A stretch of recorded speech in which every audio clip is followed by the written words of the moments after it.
We use multiple different tests together to diagnose and track multiple myeloma. So we use a combination of blood tests, urine tests, imaging, and the bone marrow biopsy.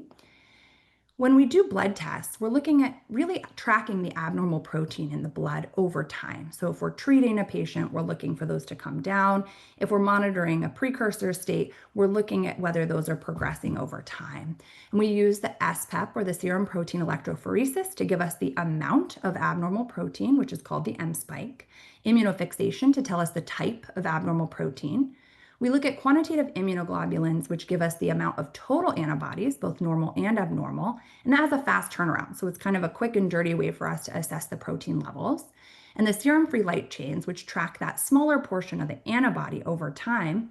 And actually 15% of patients do not have an increase in their total antibody, but they just have an increase in that light chain. So it's another important thing to track for many patients.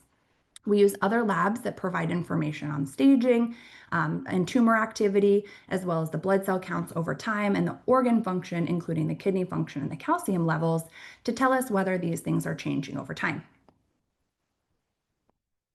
We also use urine tests. The urine protein electrophoresis, for example, tracks the abnormal amount of protein in the urine to determine if the protein is coming through the kidneys into the urine. We use imaging, which can show us bone involvement or activity of tumors or lesions. We usually use a PET-CT scan or an MRI because those allow us to track the tumor activity over time. So again, with treatment, we can see if those are improving, or we can see if there's progression of disease on those imaging studies.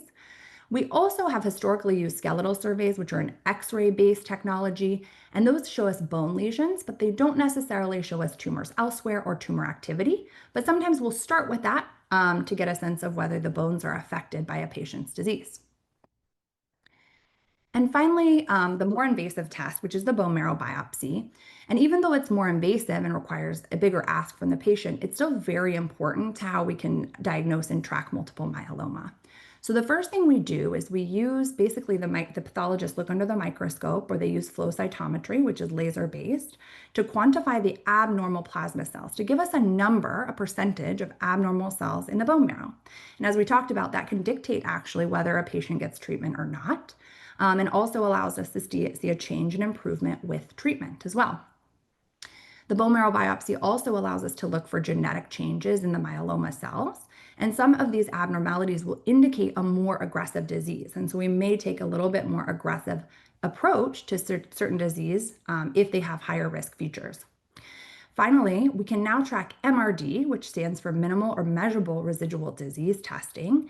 This basically looks at a fingerprint of the myeloma cell, a genetic fingerprint, and we can track that even if there's tiny amounts of myeloma around. And so that allows us to see if there's still trace amounts of myeloma, even despite excellent response to treatment. So we use all of those studies together to tell us, should we treat now or should we wait? When I talked about sort of there's that precursor state versus symptomatic myeloma, we're really trying to determine when the right time is to treat. So we'll start over here with the symptomatic side. So in the red box, these again are patients who have myeloma defining events as defined by the CRAB criteria, or increased plasma cells above 60%, or light chains that have a ratio of greater than 100. And so those are patients who are counted as having kind of symptomatic myeloma that require treatment. You see that I have the blue box here around the smoldering myeloma population. There is some data now that there are some high-risk smoldering myeloma patients that may benefit from some treatment. And so that's something that if you have been diagnosed with smoldering myeloma, your doctor will talk to you about whether that's, you're in that category or not.